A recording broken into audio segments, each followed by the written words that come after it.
And I'll have to rely on someone to tell me whether anyone's got their hands raised.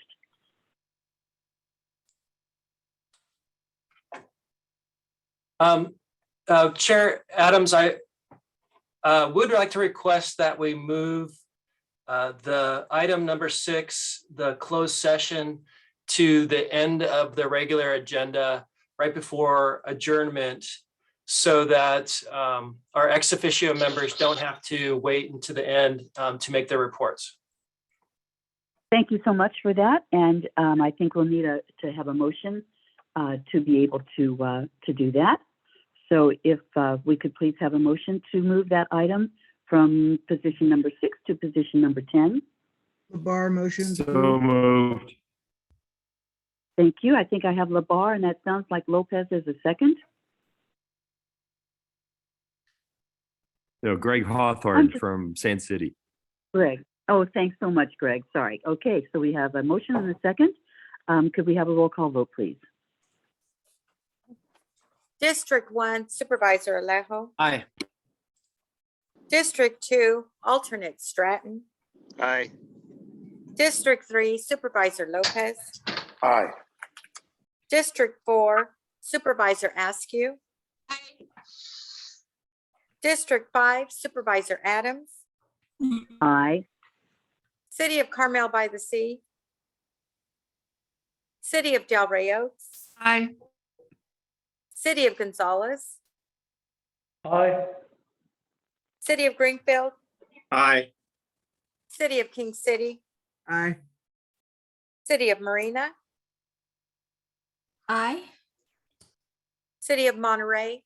Aye. City of Pacific Grove. Aye. City of Salinas. City of Sand City. Aye. City of Seaside. Aye. City of Soledad. Chair, the motion passes. Thank you very much. Okay, well, we will take care of that as we come through the agenda. So not having heard or seen anyone call for public comment on anything beyond what we have now just changed, I think we can move forward to the consent agenda. Is there anyone on the board that would like to pull or make any comment on anything on the consent agenda?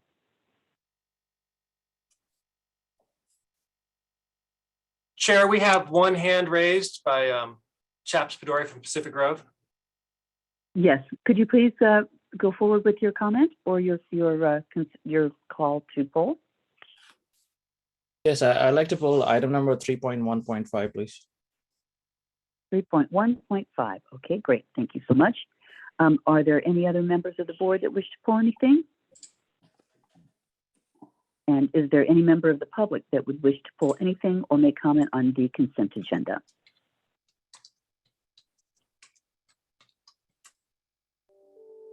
Hearing none, I will take a motion to move the consent agenda for everything but item number 3.1.5. Oglesby move consent agenda.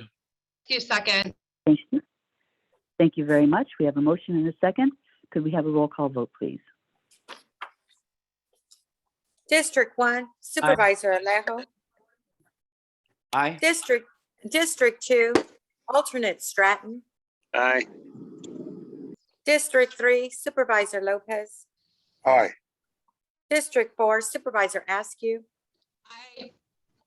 District 5, Supervisor Adams. Aye. City of Carmel by the Sea. City of Del Rey Oaks. Aye. Excuse me. Aye. City of Gonzales. Aye. City of Greenfield. Aye. City of King City. Aye. City of Marina. Aye. City of Monterey. Aye. City of Pacific Grove. Aye. City of Salinas. Aye, and present for the record. Thank you. The City of Sand City. Aye. City of Seaside. Aye. City of Soledad. Chair, the motion passes. Thank you so much. And now we will go back to item number 3.1.5. Joy, would you like to ask your question or make your comments? Is that directed to me? Sorry, I didn't hear that. Yes. Yes. Yes. Okay, thank you. So this item is about approving revisions to the administrative policies. And my question was specifically towards page number 22 and 23, which talks about the management succession plan. The entire section is struck, but the paragraph of interest to me is really the last paragraph, which talks about the board would actually evaluate the executive director. The evaluation criteria is within 60 days. This paragraph is entirely struck, and I wanted to know what our evaluation procedure is now that this is struck, and or am I missing something and it's covered somewhere else? Thanks for your question, and I will look to our executive director, Todd Muck, to Yes, answer or to refer. Thank you. The section was moved and revised. So actually we took out the word succession from management succession planning to it's included in the management development plan. So that's starting on page 19. And the reason why we just took out the word succession was, well, overall, the board didn't follow that policy over the last time through with my selection as a new executive director. But we revised it to include all the components of succession planning without that specifically in the title. So if you look at page 19 with the management development plan, it does mention that the intent is for the positions of the deputy executive director, the director of planning, the director of programming and project development, and the finance and admin director all develop the skills necessary to stand in for the executive director when needed, which is essentially the succession planning goals. And so we just thought it was a little cleaner to revise the management plan this way. And also the section after the management development plan is the staff development and succession plan. So we also incorporate succession planning into the staff development plan to show how we're focusing on growth within the agency. Thank you, Todd. What about the evaluation criteria, the 60-day evaluation criteria? I don't see that anywhere else. Todd, would you like me to answer that one? Thank you, Rita.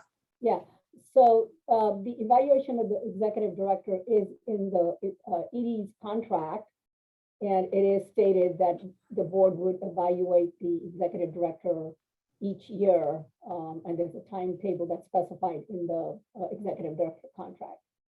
So that's. Can everyone hear Rita?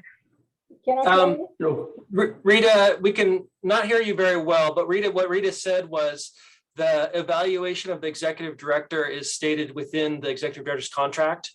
So the schedule for that is part of the contract.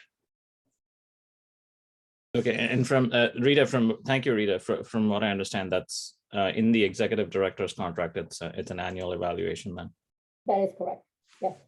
Okay, thank you. That answers my question. Thanks.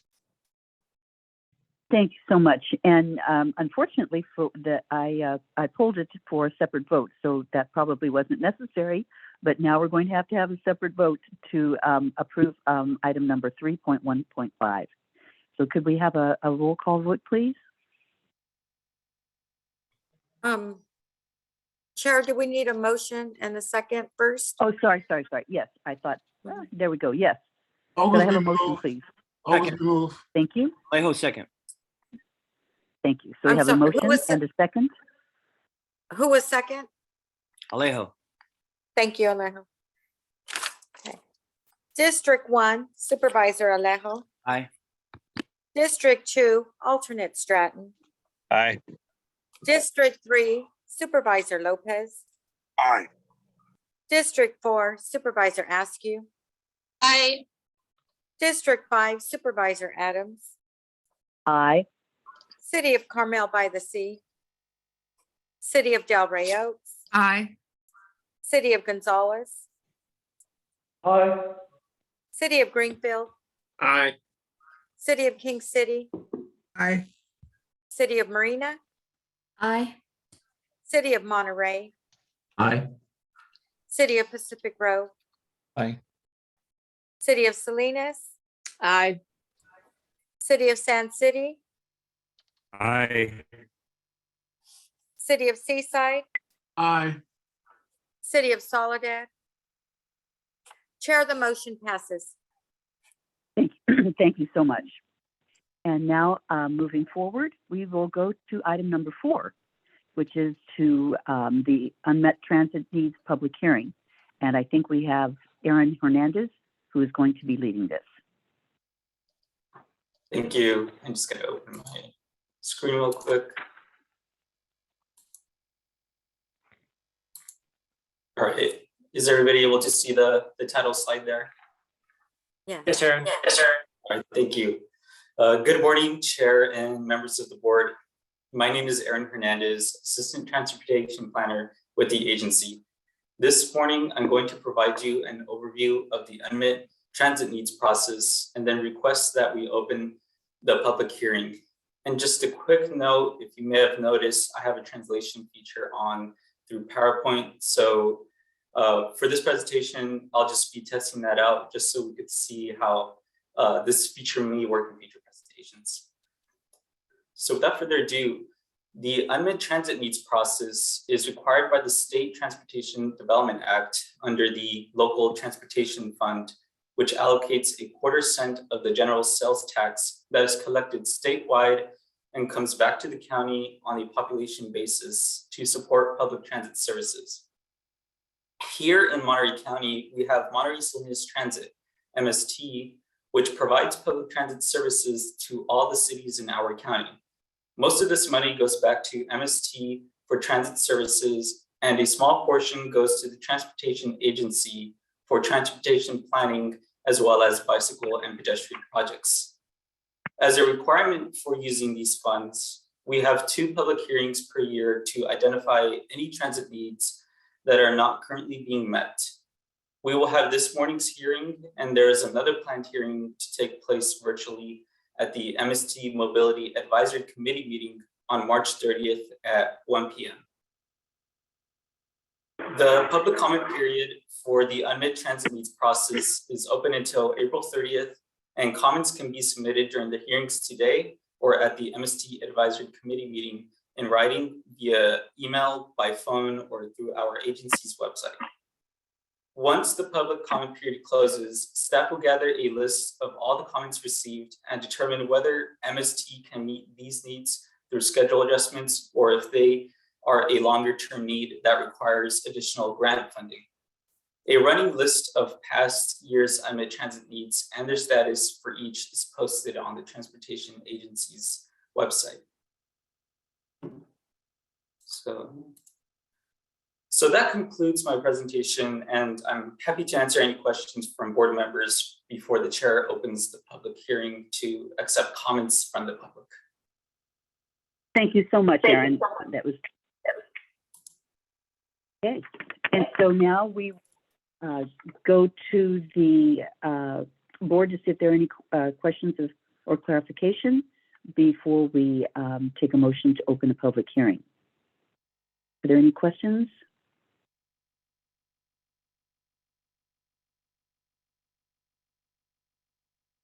I'm hearing nothing, so I'm assuming that means that there are none.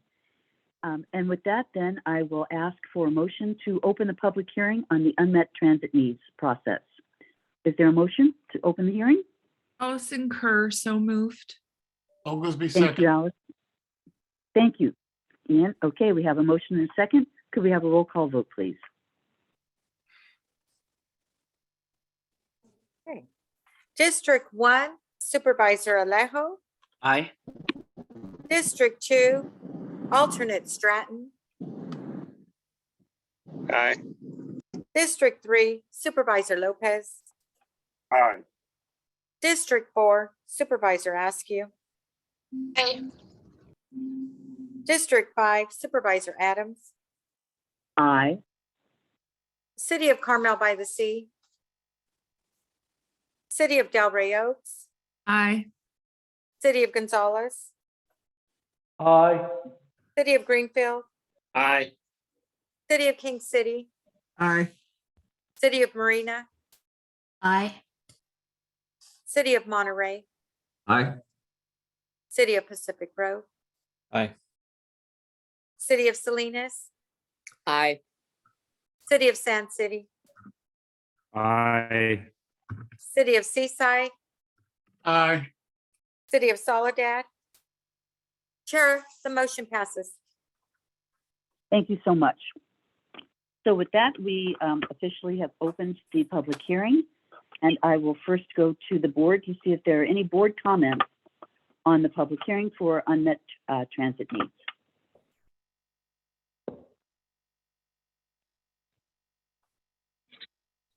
Chair, I don't see any hands raised. Thank you so much. So then with that, I will go to the public and see if there are any members of the public that would like to make comment on the unmet transit needs process. Chair, I show alternate Stratton's hand up. Yes, can you please go ahead, Josh? Yeah. One of the other items that they just said that Josh, we TAMC can't is really not hear you. required to do. Josh, I'm Can you hear me? afraid that you are coming through totally garbled. Want to try it Sorry, I'll again? try again. Much Can you hear me better. now? Okay, Yeah. sorry. I believe one of the other items on today's agenda is said that the TAMC is not required to do an unmet needs analysis, but we're doing it simply because we just want to make sure we're not missing anybody. Is that correct, that this is something we're not required to do? Yes, we're not required to do a finding on an unmet transit needs finding, but we do this as sort of a support as a public input tool for MST. If I could clarify, we are required to do a hearing. We just are not required to make a finding. So it's a little esoteric, but with the Transportation Development Act funding, because all of the money is directed towards Monterey transit, we no longer have to adopt a finding, but we still have to go through this process for a hearing. Okay, thank you. Thank you for your question. Is there any other hand raised or comment from the public on this item? I don't see any more hands raised, Chair. Thank you so much. So with that, then we will close the public hearing on the unmet transit needs. And I think the only further action that the board must take is just, now that we've closed the public hearing, is simply a roll call vote. Am I correct? I don't think we need a vote at this point. Catherine, do you want to confirm? That's correct. We do not need a vote at this point. That's great. Okay, thank you very much. Then the public hearing has been closed, and we will move forward with item number 5 on the agenda, which is to look at the draft overall work program and budget presented by Rita Gohl and Mike Seller.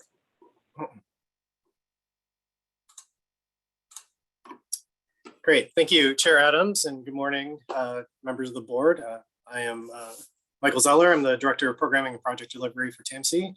I'll be presenting a portion of this presentation on the draft fiscal year 22-23 overall work program and budget, along with Rita Gohl, who will go over the budget portion of this presentation. Wanted to just start off the presentation by giving an overview of these 3 different documents that comprise the summary of the work that the agency will be doing over the coming. To attend the University of Southern California. So the first up is the overall work program. This covers the coming fiscal year for fiscal year 22-23, so July 1st, 2022 through June 30th, 2023.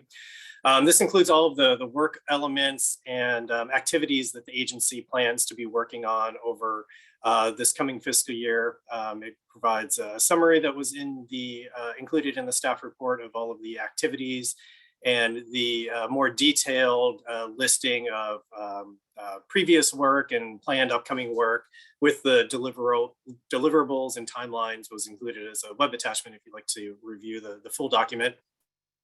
But this, the work plan and what activities we're planning on working on over the coming fiscal year provides the basis for the budget. So this lays out all of the activities that we'll be doing, and then the budget is the funding and financial plan side of this. The budget that Rita will be going over later in the presentation focuses again just on fiscal year 22-23, so the upcoming fiscal year, but also provides a look ahead over the next 2 fiscal years. And as I mentioned, this translates the overall work program activities that we'll be working on into a financial and spending plan, and lays out the roadmap for how the agency will be able to fund the activities over the next year. But a key among this is just with any budget, this reflects the priorities and shows where the agency is putting its limited financial resources towards which activities. And so this really does reflect the board's priorities for the direction of the agency. And finally, the third document that's included is the integrated funding plan. So as the overall work program is a 1-year document, the budget is a 1-year plus 2-year look ahead. The integrated funding plan is a 5-year document that looks at the funding plan over the next 5 years for our regional projects and programs. It shows the schedule and funding for how we'll look to deliver these projects over the next 5 years, particularly with the regional projects that are included, breaking it down by phase for environmental, design right away through to construction. And it gives a more complete picture because there's funding that the agency receives that goes directly to projects like the State Transportation Improvement Program funding that does not flow through the agency budget. So including the integrated funding plan in this process gives a more complete picture of all of the things that we'll be working on and all the funding that's flowing through the agency to our projects. So just to start, I'd like to give an overview of some of the highlights of the overall work program, what we'll be planning on working on in the coming fiscal year. Then I'll also give an update, an overview of the integrated funding plan before turning over to Rita to talk dollars and cents. So first up here, we have our regional development impact fee, a Nexus study update. So the regional impact fee is impact fees that we collect from new development in the county that assesses a fee towards the impacts that the new development will have to the regional transportation system. So essentially a congestion management fee that is collected from new development, then goes towards regional transportation improvements that are necessary to accommodate the new growth in the county over the next 30 years. We are typically required to conduct this update every 5 years. The last one was done in 2018. So we are preparing to start this update. There was a recent Assembly Bill 602 that may have extended that timeline out to 8 years. So we're researching the actual requirement for what's needed, but currently we are planning on conducting this update over this next fiscal year. And then if it is still on the 5-year requirement, then this would need to be completed by August of 2023. So we do have funds budgeted to conduct this work. We're also working on the Monterey County bike map update, the last of which was done in 2016. So it's been a few years since we've done this. This is a really highly used county bike map used by tourists and residents alike throughout the county. We distribute this out to bike shops and local tourist areas to be able to have this freely accessible. We are currently working on updating the draft maps, which should be ready by this spring to bring back to the board. And then we'll have the final bike map scheduled to be completed this summer. So this will carry over into the beginning of the next fiscal year to finish this up, but we'll be bringing updates on this to the board in the coming months. We also have our racial equity program that was adopted by the board last August. So this looks at including a racial equity component in our funding, hiring, and public outreach. So we don't have a specific work element that's tied towards racial equity. This is more spread out through each of the components in the overall work program. So things like our data collection work element includes the racial equity component for identifying disadvantaged communities and collecting required data that we'll need to be able to implement this program, but also show different types of disadvantaged communities when we apply for state grant programs. We also have our Vision Zero strategy that the agency is working towards. So identifying a set of policies and projects for transitioning towards zero fatalities with our projects. This is primarily in our complete streets work element as we work with local jurisdictions as well as our own complete streets projects on implementing different bike and pedestrian improvements and how we can integrate and implement Vision Zero strategies into those projects and prioritize areas that have high incidences of collisions and accidents and fatalities, and prioritize those areas for safety improvements. And we also have our, as I mentioned, the complete streets. This falls into our Safe Streets program as well as our Safe Routes to School. The Safe Streets program is one that we funded through our Regional Surface Transportation Grant Program that looks at projects that local jurisdictions are planning to do already, but providing a small addition of funding towards these projects to be able to include additional components to make them just a little bit safer, or make the projects provide that additional funding that the jurisdictions may not have to take the projects to a level that may be a little bit safer. So a good example of this is the Metz Road project in Soledad that was done a few years back with RSTP funding that improved a crosswalk near a local school that made it so that it was a segmented crosswalk, so that you walk in one direction, you can see the vehicles. You would turn then in the median with a median refuge. And then when you come the other direction, then you're also facing the vehicles to then cross. So small projects like that where an additional $50, $100, $200,000 can really make a difference to make the projects a lot safer. And then we also have our Safe Routes to School program, which is funded through Measurex, but we've also been very successful in bringing in grant funds, Caltrans planning grants, as well as active transportation program grants to these to leverage our Measurex funds. So we'll be working on our Salinas Valley Safe Routes to School project, as well as the Every Child project, finishing up that grant over the next coming fiscal year. And then finally, transitioning to the Integrative Funding program, looking at some of our regional projects and the funding for those over the next 5 years. We have funding for the Surf Busway project. So this is the project between Marina and Seaside, putting in a rapid busway along the Monterey branch line right of way.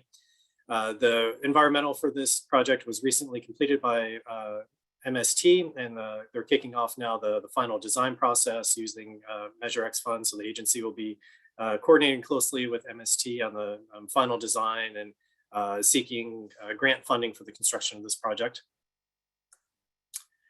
We'll be working on the State Route 156 Castroville Boulevard interchange project. So this project is nearing completion of final design, and we'll be looking to start construction in the next coming fiscal year. So this has trade corridors, Senate Bill 1 trade corridors grant funding on it, as well as some local developer fees and Measurex, as well as state transportation improvement program funds. We'll be working on our scenic State Route 68 corridor improvements. So this project is currently in environmental.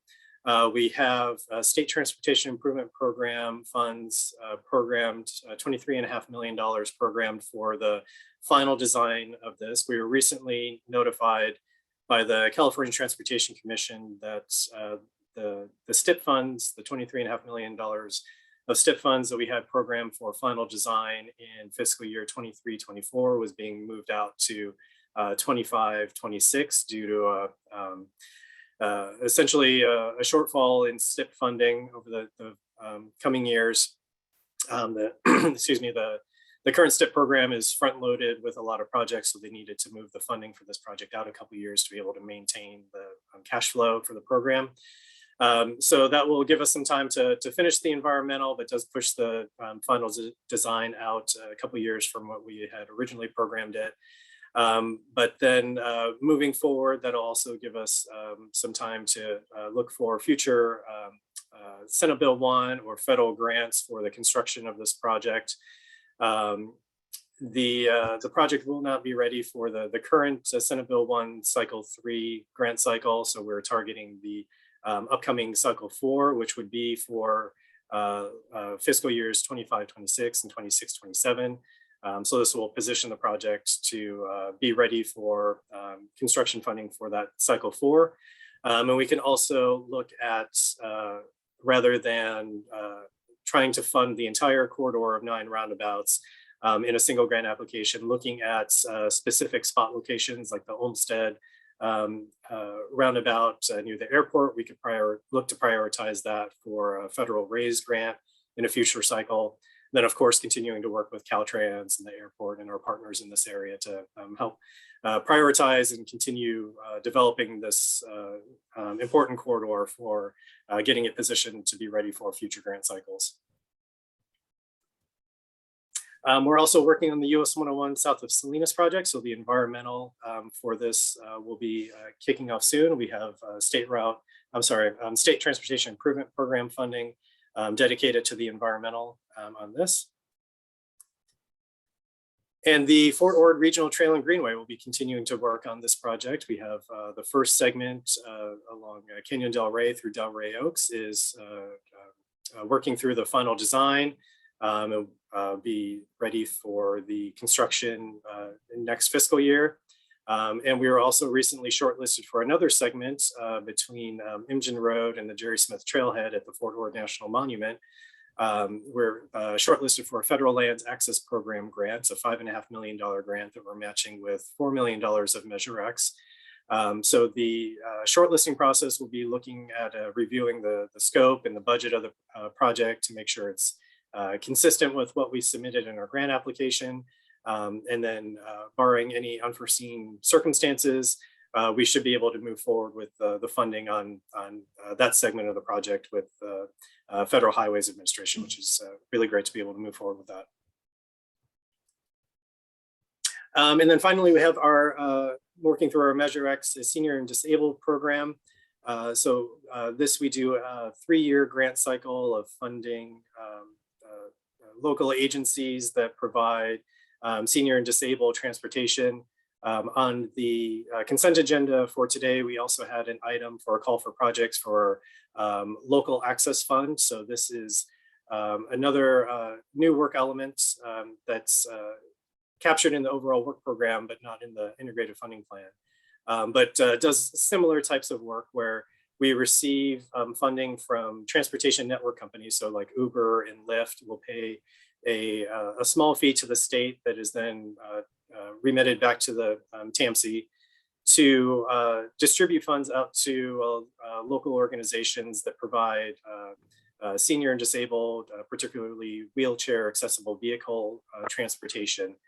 So on the consent agenda today, we had a call for projects for distributing those funds. But that work will continue over the next fiscal year as well. And then with that, I will turn it over to Rita to discuss the budget. Thank you so much. Great presentation, Mike. Thank you. Thank you, Mike. I just want to see if my audio is coming through. I know there was some issue earlier. Is it any better? It's better, Rita. Thank you. Okay. It's the second attempt to get my audio fixed, but technology doesn't seem to always cooperate. So good morning, thank you. Good morning, Chair Adams, board members, staff, any members of the public that may be in on the Zoom meeting this morning. My name is Rita Goyle. I am the Director of Finance and Administration for TAMC. And I am presenting the second half of item 5, like Mike said. Mike has talked about the overall work program and the integrated funding plan. And I will talk about the actual agency budget and what the OWP translates some of the items that we do into dollars and cents. And we do both these things because we do need to send them to our funding partners, example, Caltrans, and to get their comments before we come back in May for the final budget and the overall work program, as well as to get your comments and any recommendations that can be then incorporated into the final draft. Additionally, the budget is based on what we know today, and there may be some grants that that TAMC might receive that we will get a final word on in the next few months. And if we do, we will also incorporate them into the final May budget that you will adopt at the board meeting in May. So the assumptions were presented to the executive committee in November, as well as the executive committee did review the budget that you're going to be seeing today at its February meeting earlier this month. So it's been vetted through them twice. And so I will go through the PowerPoint today and answer any questions. Feel free to stop me if there's anything you want to question. So the PowerPoint, the budget itself is, I think, pages 11 to 29 of your agenda, the actual details. And with that, I'll start. TAMC manages several trust funds. We have fiduciary responsibility for the local transportation fund, which is the quarter-cent sales tax, and then also the 3/8 sales tax for the Measurex. And then we do the 2% bike and pedestrian activity of the local transportation fund. We are fiduciarily responsible for some state transit assistance, regional surface transportation program, and the regional development impact fee, and then last but not least, Measurex.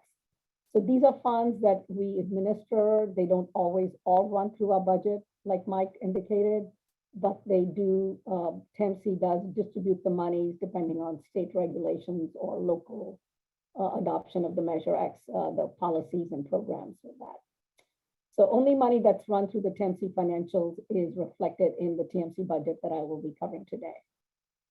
So moving on, where do we get our funding from? We get it from federal, which this fiscal year, there is really no federal funding program in here. We have state funding, which is a rural planning assistance program. We have planning, programming, and monitoring money, which is the state transportation improvement program money that we get. We have planning grants. We have the call boxes, the tow trucks, Selena Safe Routes to School grants. Those all come to us via the state.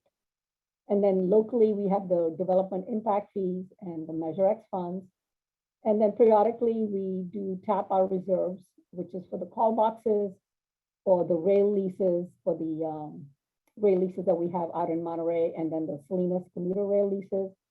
And hopefully not, but occasionally we do tap into our unassigned fund balance, which I want to emphasize that even though we budgeted for it in several years in a row, that it looks like we might use it. The last 7 or 8 years, we have not had to use any of that. So I budget revenue conservatively and expenses a little bit more realistically. And when we execute, we do it the other way. So just want to assure the board that even though you might see some unassigned fund balance used, we really have not had to use it in the past, and hopefully we will not have to use it in the future.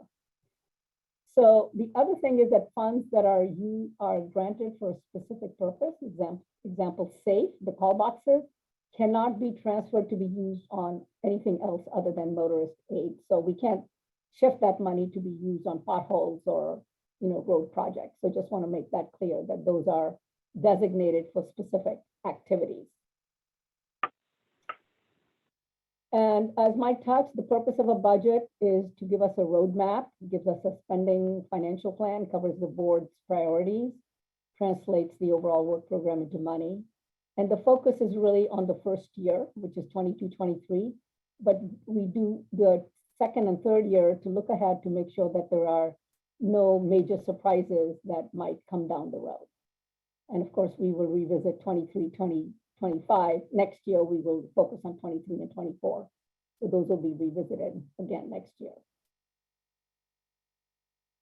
What comprises the agency budget? There's two parts. There's the operating budget, which is the slight changes from year to year. Mostly consists of staff salaries and benefits, materials and services that we need to run the agencies on a day-to-day basis, example, rent, insurance, supplies for the office, autos, things like that. And then we have the direct program budget, which fluctuates depending on which program that we might be focusing on and which contracts and are given to outside consultants. And expenses for the ongoing projects and programs are in the direct program budget, for example, the call boxes or the freeway service patrol. The rest, some of them are in the integrated funding plan. So some of the highlights for this 22-23 fiscal year, there's a slight decrease in planning revenues. Remember, expenditure equals our revenue. So if we have less expenditure, we project less revenue too. So it doesn't necessarily mean that's a bad thing. Staff support from projects and programs will continue to be taken as staff spends time on them. We diligently control expenditures, and we have sufficient cash flow funds because, as you know, we always get reimbursed in the arrears. That means TAMC spends the money, and then we bill our granting funding partners to give us the money on a basis in 3 to 6 months later. So we have to make sure that we have enough funds for cash flow. And then we have good amount of savings in case there was a shortfall, but like I said earlier, we have not had to use them before. And then we make 3-year projections to keep the board informed. And revenues are estimated conservatively and expenditures more realistically. On the revenue assumptions for this fiscal year, upcoming fiscal year, there's a slight increase in rural planning assistance money. Safe routes to school, we've got new grants from Salinas Valley, Safe Routes to School new grant. And then there is the big one that is wayfinding signs construction for signage in the county. So that'll go into the construction phase. And there's a slight decrease in the planning, programming, and monitoring money. That's kind of cyclical money, so it goes up and down a little bit. And the 2 Safe Routes to School projects that will be winding down will obviously have less activity, so therefore less money coming in. The ADA access program that we took on last year, that was budgeted for 2 years last year, and now it's gone back to being budgeted for 1 year, which is what it should be. And the rail extension to Salinas is budgeted on staff's forecast of the amount of time that they will expend on that program. And then the rail branch line, we did the demolition of the Porter property. So obviously there will be less activity on that. So those are the revenue assumptions. Also, we will continue to take money as we spend on the freeway service patrol program, the Go 831 program, the call boxes, any time spent on the leases or extension of the rail to Salinas, and then the time that staff spends on administration and projects of Measurex. Regional transportation planning assessment amount will be no change. It's been the same for the last 15, 20 years. And then we are forecasting a small surplus to our savings. And we still have a good contingency reserve, which is excess of 6 months of funding operating expenses. Our unassigned fund balance as of June 30th of 2020 was 8 million, and call box fund balance was 1.6 million. We do not have the budget for the 6/30/21 final audit, so that's why you see the numbers are a little bit outdated, but the numbers will be higher, especially for the unassigned fund balance.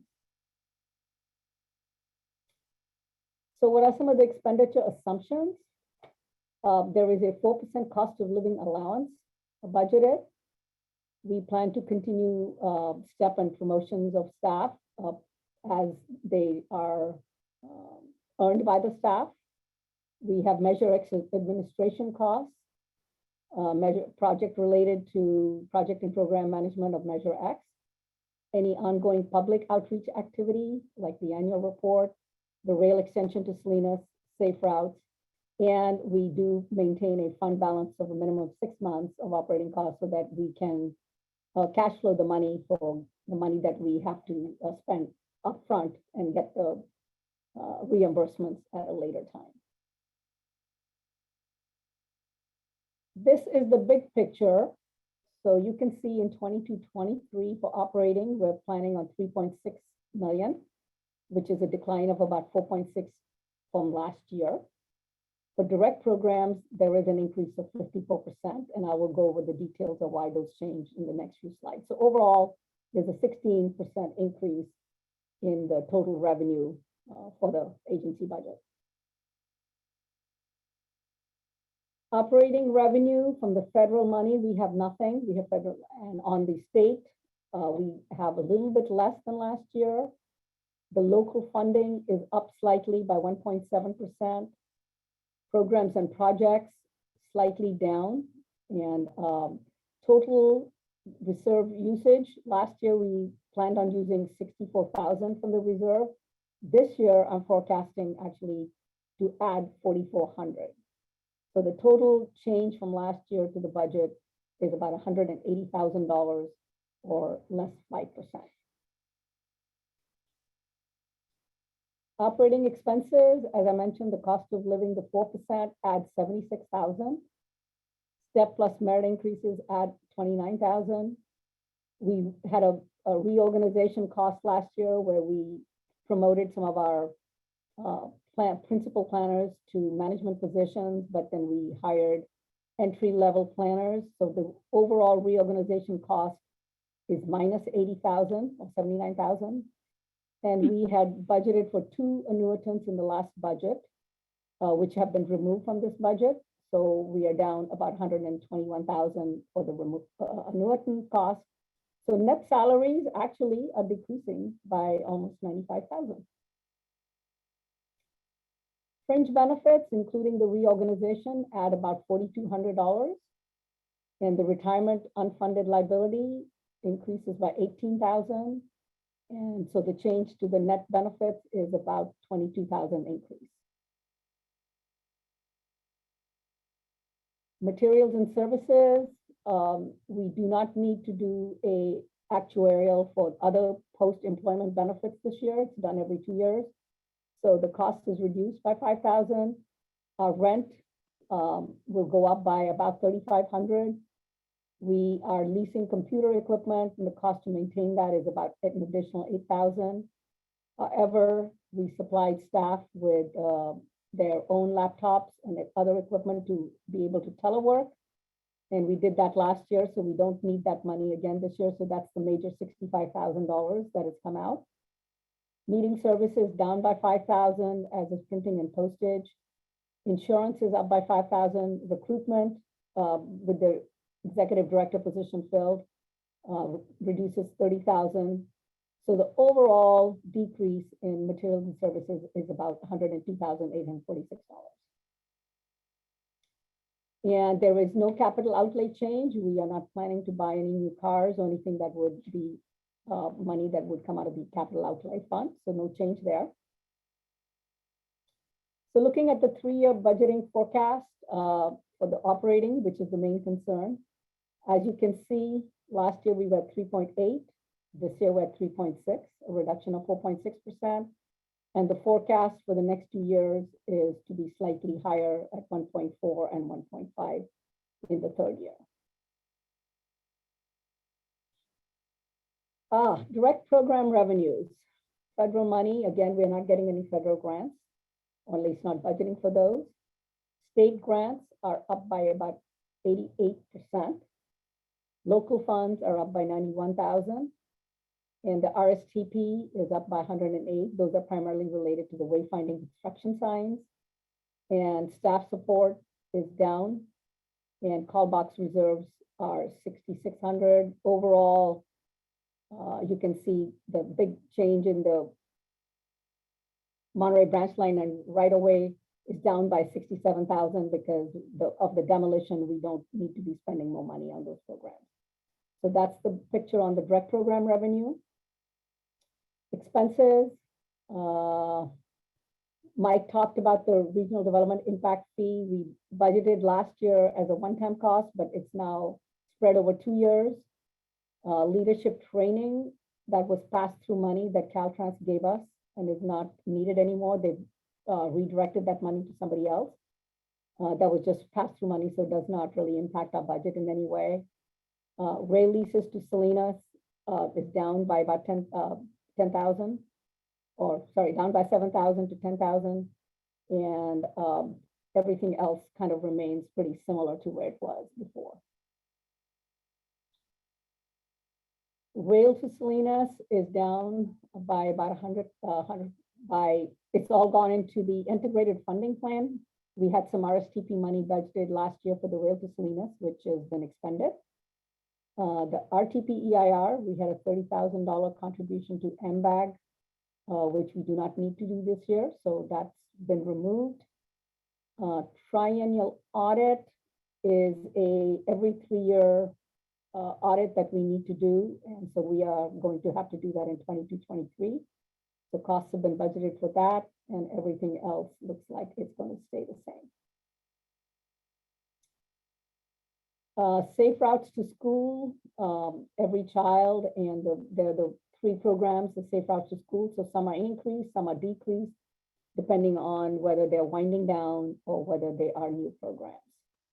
And then the wayfinding construction, that's the major new addition, because we will be doing the construction phase of the wayfinding this fiscal year. What are the next steps is in May, the executive committee will review and recommend adoption to the board, and then the board will adopt the final budget at its May board meeting. And the last is what is the recommended action that Mike and I are asking for today is for the authorization from the board to have the executive director submit the draft budget and overall program to Caltrans for their initial review, to provide guidance to the staff on the budget and the overall work program, and then direct the executive director to bring the final 3-year budget back and the overall work program to the board at its May 25th meeting. And that concludes my presentation. I'm happy to answer any questions. Thank you so much, Rita. As always, very clear and understandable. Thank you so much for that. So before I go into taking motions for the 3 recommendations that you've suggested, I'll go to the board to see if there's any member of the board that wishes to ask questions or make comments on the presentations today. Chair Adams, Director Sabo has his hand up. Thank you so much. We'll call on you, Mr. Sabo. Thank you, Chair Adams. As always, we appreciate, even though we're not directly involved in the voting and prioritizations, we appreciate the opportunity to comment. I have some concerns about the highway, scenic highway 68 improvements that were adopted in the transportation plan in 2018, and construction was anticipated to start in 2023, and that's identified in the overall work plan. And Mike, you did a nice job of presenting all the information, but I as all the members may be aware, I have a very parochial interest in the airport here, and while we're growing in our employments, most of those employments are coming from the Monterey Peninsula, and we still suffer from a problem of getting people from Salinas and the valley to the airport, and that's always been an ongoing problem. That's in addition to the normal problem of people and traffic living elsewhere and traveling to the Monterey Peninsula. Having said all that, I'm very concerned about the fact that the integrated funding plan has no money for construction anywhere on the schedule here. And Mike, you identified, I think, that there was some STIP funding that moved, and I guess my real question is, and maybe you can address it easily, why wasn't there some alternative funding, funding alternatives provided to start construction earlier and move this particular project towards some completion within the foreseeable future? Because I don't see any construction money identified anywhere on the integrated funding plan. Thank you. Thank you for your question. And do we have a response? Mike, you want to go ahead and I'll Would you like me to follow up start? as you? Yes, thank you. So for the State Route 68 project, it's currently in environmental review. And Caltrans is the lead on completing the environmental review for the project. Once they got into working on this, there was some items that shifted the schedule out. There was some concerns about needing to do cultural resources assessment that Caltrans was conservatively thinking that it was going to take a little bit longer to complete the environmental review than what was initially anticipated in that 2018 funding plan. So unfortunately, that spread out the timeline a little bit longer. We are working with them to try to expedite that process as quickly as possible. We did have 23.5 million then programmed in fiscal year 23-24 to start the final design process. This 23.5 million was the State Transportation Improvement Program funds that we received through the California Transportation Commission, but this funding goes from the state to all of the regional agencies throughout the state. We submit all the regional agencies submit their regional transportation improvement programs in December. So our board approved our funding program in December. We all submit that to the state, and then they try to balance the amount of funds that they're expected to have over the next 5-year period with the funding request from the regional agencies. Unfortunately, the 23.5 million for final design on one project is quite a big number, and we weren't able to get that front listed in the program like we had originally requested. Fortunately, we don't lose the funds, but they pushed it out 2 years to be able to manage the cash flow. So that unfortunately was a setback that they recently notified us about. Having said that, though, the state is going through their cycle 3 of the Senate Bill 1 grant programs. So this is like the trade corridors program that we were successful in getting funding for the State Route 156 project.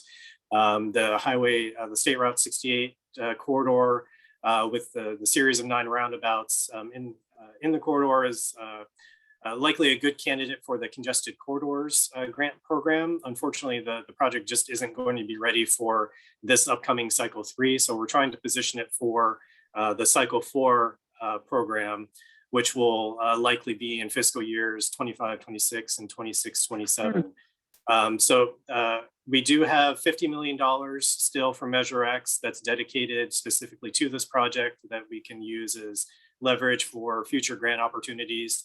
And then we can also look at funding high priority roundabouts within the corridor. So not looking at trying to fund all 9 roundabouts at once, but perhaps picking off some high priority ones, like I mentioned, the Olmsted roundabout near the airport, to look at doing a single grant just for that location to try to kickstart getting the construction of the project. So those are things that we'll be evaluating and bringing back to the board to discuss over the coming months.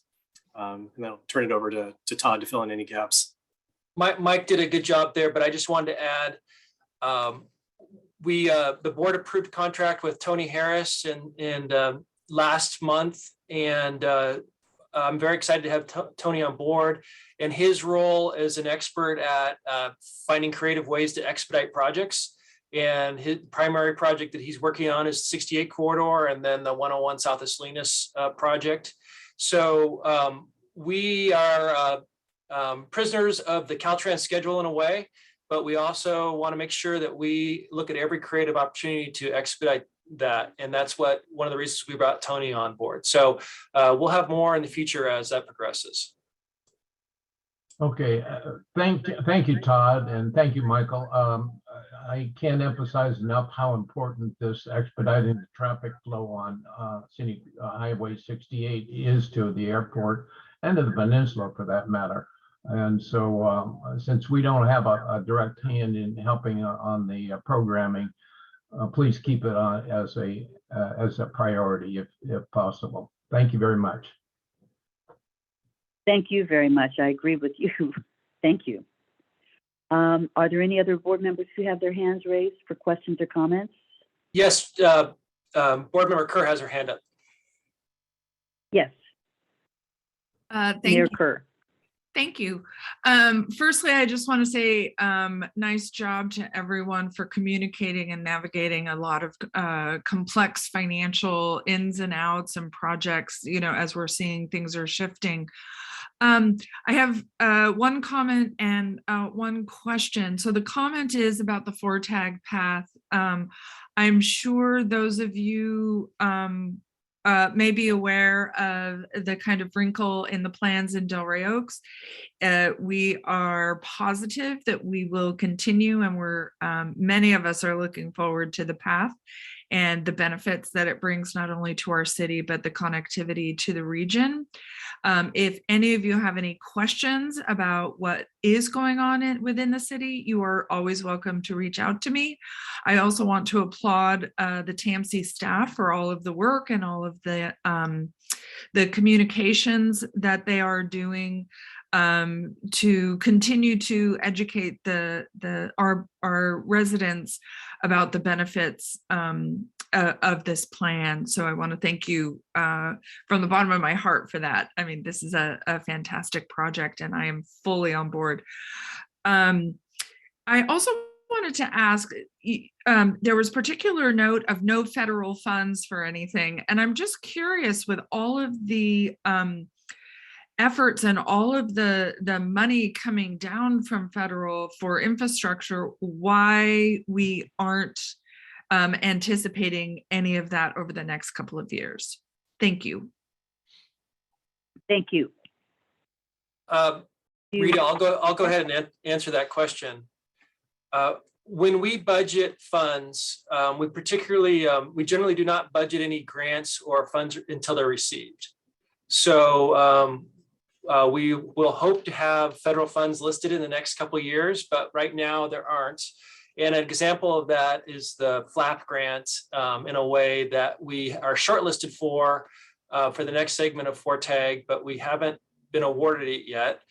And that actually, as a project, will very likely end up in our integrated funding plan, but probably not in our budget because it's specific to the project versus the funding that goes through our budget. We are still waiting for the infrastructure bill funding to start to materialize. It hasn't worked its way through the state for the formula funds. The discretionary grants, which is the majority of the fund, are just now, the notices for how those grant programs are going to be done are just now being released by the federal government. And we still need a new budget authority. The federal government is working off a continuing resolution for funding still this year. And until they authorize the new funding, the net dollar amounts are still the same as prior to the new infrastructure bill. So there are things that need to be done before we're going to see that money work its way through to projects. Thank you. Thank you very much, Todd. That was very helpful. Is there any other member of the board that wishes to ask a question or provide comment? Yes, Director Pretori has his hand up. Yes, Thank please you, Todd. go ahead. Yeah, a quick question. I appreciate the presentation and all the facts and figures. The presentations, are they available online, or could one of you send those to me? I would appreciate it. If it's available online, I can just pull it up. Thank you. Thank you. I did. Yeah, I don't think it's posted on the website yet, but we will post it, and as Todd mentioned, we'll forward you a copy. Good. Thank you very much. Any other members of the board? No more hands are raised. Great, thank you so much. And then we will take it out to the public for any member of the public with a question or comment on the draft overall work program and budget presented today.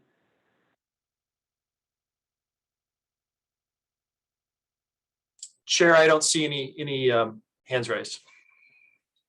Okay, thank you so much. And then for that, we'll bring it back to the board. And I believe that we will need a motion for this today to recommend that the board authorize the executive director to submit the draft fiscal year overall work program and to Caltrans for initial review.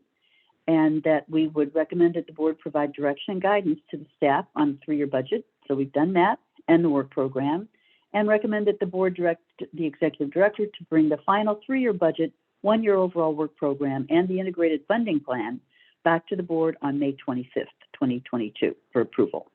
This is Allison. Could we get a motion? Yeah, so moved. Yeah. Thank you, Allison. And is there a second? I'll second that. Ask you. Thank you. Thank you, Supervisor Askew. Great. Okay. We have a motion and a second, and we will go for a roll call vote. Okay, District 1, Supervisor Alejo. Aye. District 2, Alternate Stratton. Aye. District 3, Supervisor Lopez. Aye. District 4, Supervisor Askew. Aye. District 5, Supervisor Adams. Aye. City of Carmel by the Sea. City of Del Rey Oaks. Aye. City of Gonzales. Aye. City of Greenfield. Aye. City of King City. Aye. City of Marina. Aye. City of Monterey. Aye. City of Pacific Grove. Aye. City of Salinas. City of Salinas. City of Sand City. Aye. City of Seaside. Aye. City of Soledad. Chair, the motion passes. Thank you so much. Terrific. Okay, with that, we will move forward and we will go to item number 6 to receive reports from the transportation providers. Caltrans, I think, is up first in the docket. I think, John, you're here. Are there any comments? Yes, good morning, everyone. Thank you. John Olenek from Caltrans District 5. Sorry if I interrupted someone. And glad to be here today on behalf of Tim Gubbins, our district director. He left me with a few notes that he asked to share with the board today. The first note he asked me to share, and it was released in the news recently, but our Caltrans director, Tok Somashakin, he was actually appointed by the governor, Governor Newsom, to be the State Transportation Agency Secretary. So that change will be happening soon, and we'll be finding out soon as well who a replacement or interim replacement might be. So that's one thing I wanted to make mention. Another item to note of interest and good for Monterey County is for the state, the governor made the announcement and authorized all the Clean California projects, the first round, the ones that the Caltrans was looking for to implement on state highways. Here in District 5, we got 12 projects, and within those 12, 4 of them are in Monterey County. There's a couple in Castroville, there's one in Salinas, and as well as one in King City. So really excited about that. That was a fast but a really good process, and we're glad to be able to implement those beautification and restoration projects within our district. And then the last thing I was going to mention was we have also released our final version of our District 5 Active Transportation Plan, our CAT plans, as we kind of refer to it at times. Over the last couple of years, there's been a tremendous amount of outreach. We really appreciate the support that we've had from the different cities and the board directors here and your staff within your departments as well to help us do the public engagement and to develop a really good plan, which are a series of location-based needs. And so there's going to be more as far as our rollout of this. Our team that led the program are going to be visiting your technical advisory committee as well as your bicycle advisory committees to spend time diving into the details of the plan and what it looks like going forward. So thank you for the time today. Appreciate being here and available for any questions. Thank you, John. Does anyone have any questions for Mr. Olenchik? Director Labar has his hand up. Yes, Mr. Labar.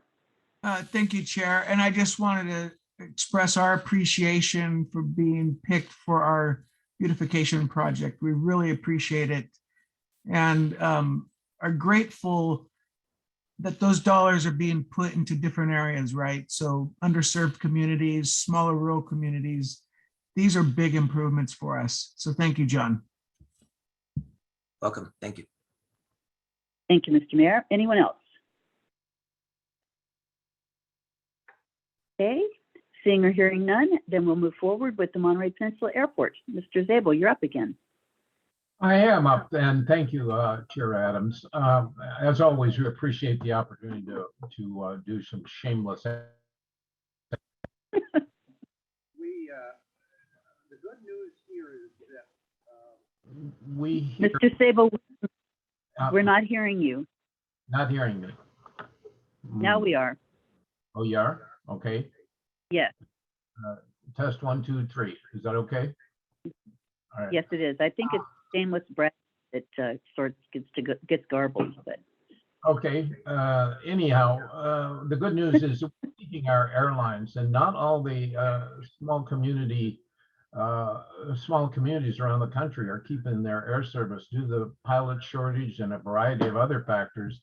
They're losing air service from major carriers, and due to some rather aggressive lobbying we're doing with the airlines, we're able to keep our major airlines, which is a real benefit for us.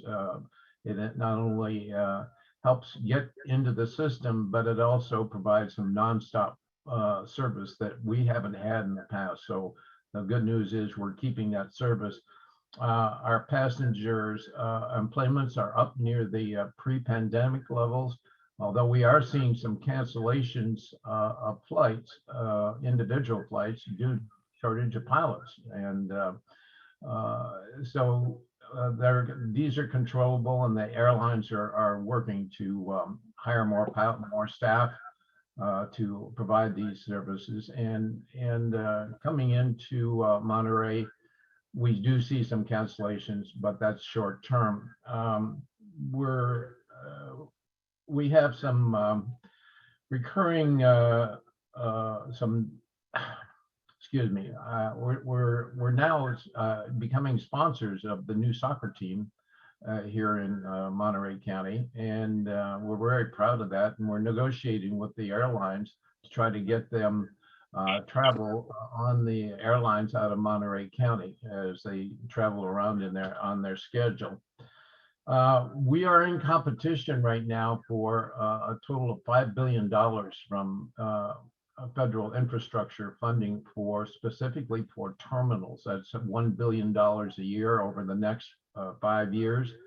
This is very vital to us to provide air safety improvements for the Monterey Airport.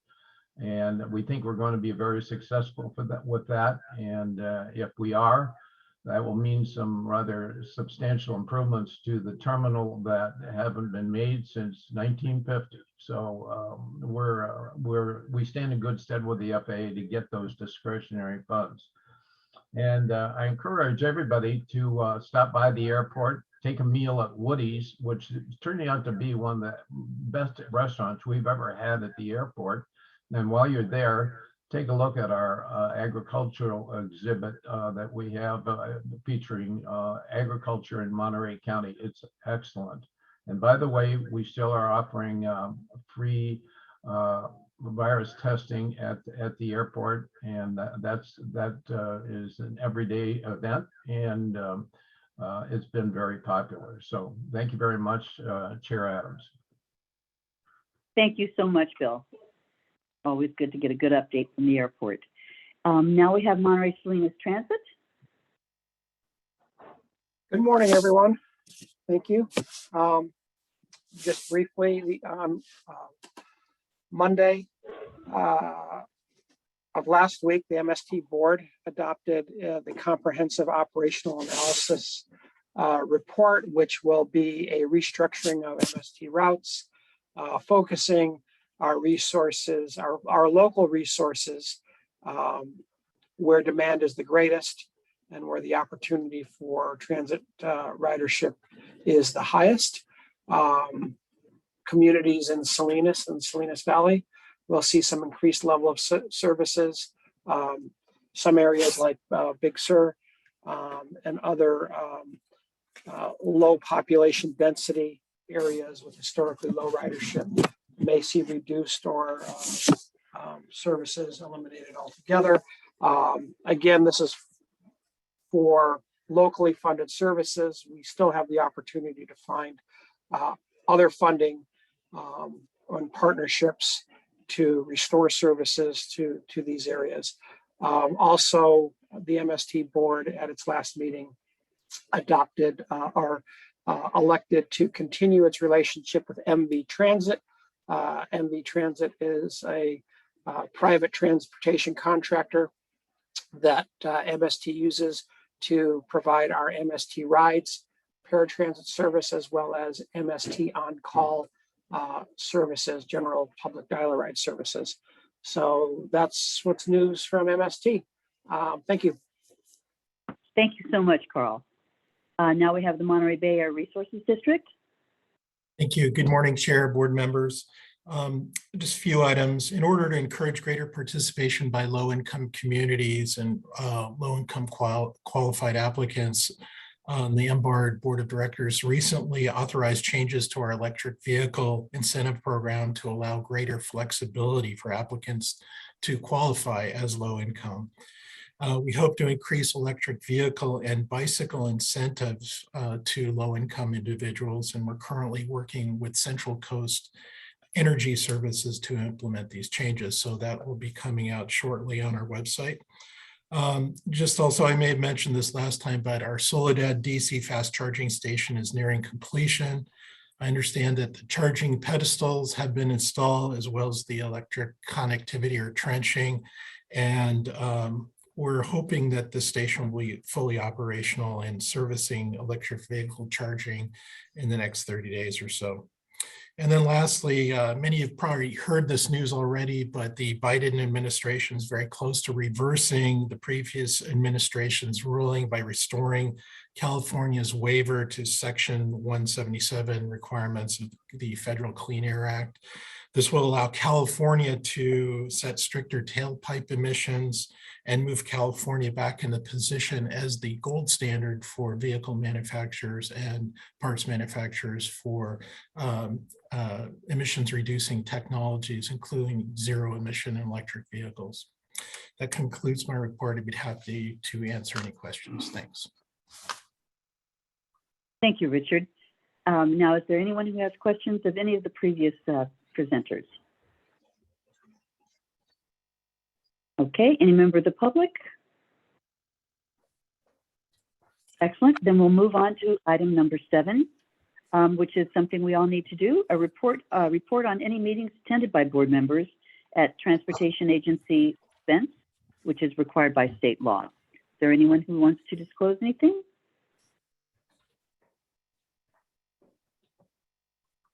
Hearing nothing and seeing nothing, then I will go on to item number 8, the Executive Director's Report. You're up, Todd. Thank you. I have a few items, and first off, wanted to start with the excitement that we had of the package 1 of the Salinas Rail Extension project. And package 1 is the recently completed improvements to the Salinas train station. It has received 2 awards. It's an honor award winner from the American Council of Engineering Companies of California, and one of the projects of the year from Monterey Bay Association of Public Works Association, American Public Works Association, excuse me. So we're excited that project's being acknowledged for how well it was done. I also wanted to note that the 156 Castroville Boulevard interchange has recently met a milestone, which its 100% plan set has been submitted to Caltrans for internal review. And I just wanted to mention this because it's not something that would normally come up at a public meeting. These projects go through a lot of effort to get delivered, and this is a major hurdle accomplished. And I wanted to acknowledge Doug Bilsey, our principal engineer, for his hard work, and Mike Liu, who's the project manager for Caltrans, and the rest of the Caltrans team.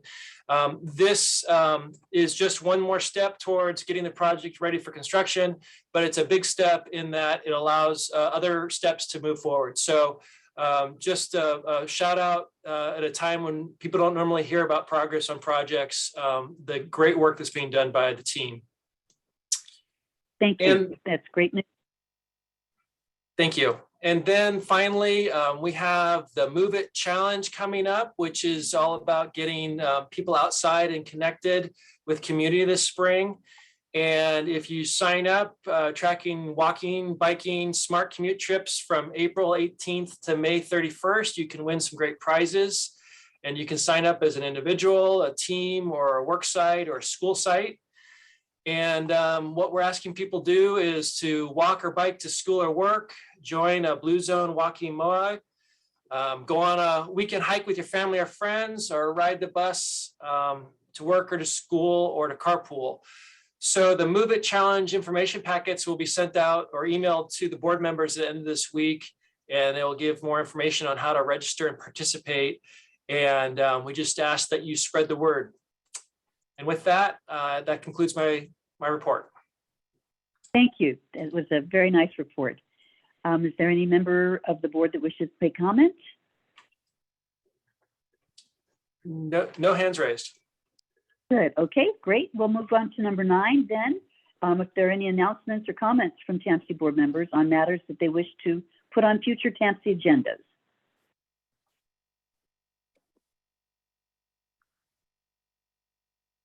I'm hearing silence. So we will move forward then and call item number 10, which is our closed session. So I think at this time, the board members will probably remain where we are. And if the others who are not part of the board would simply leave the meeting, I believe that might be a way that we can make this work. Thank you, Chair. This is Catherine. I know you're on the phone. Mike Zeller usually handles that. Mike, do you want to speak to the best procedure? Yes, thank you. I will move everybody on the board into a breakout room for the closed session. So you can just stay on this existing Zoom call and I'll move you into the breakout room. Perfect, thank you. So I can stay on my phone, right? Correct. Thank you. Thank you very much, both of you. Okay. And no if problem. there's any report action, we'll be back to report out, but I don't think there will be. So, Okay. Chair Adams, this is Rita. Can you hear me? I'm just wondering, do you want me to stay in or do you want me to be out in the waiting room? It's your call. Chairs have handled it differently. Some would like me to stay and some have not. It's your call. It probably will be a rather quick closed session. So if you don't mind, just in case, though, let's see, as I think about it, Todd, I don't know that we're going to need Rita actually for this. I don't think you will need Rita for the closed session now. Yeah, Okay, I don't either. So I think you're good to go. Thank Okay, you. Mike, put me out as well. Thank you. Will do. Okay, just 1 second. The breakout room will open.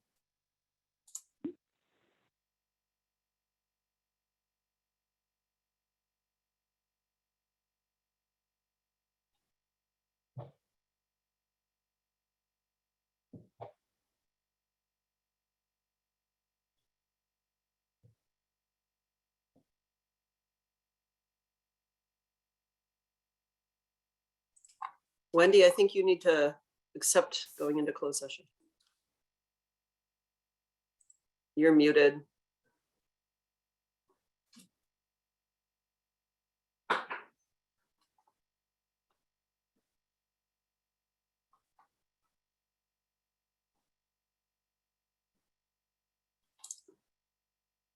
Okay.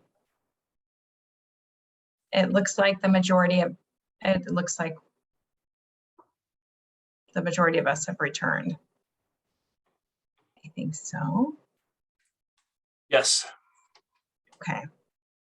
We do not need another roll call vote because I can tell we still have a quorum and our roll call vote from open session earlier still counts. So with that, So I missed that. Go ahead, Catherine. Sorry. yes, Supervisor Adams, can you hear us? Yes.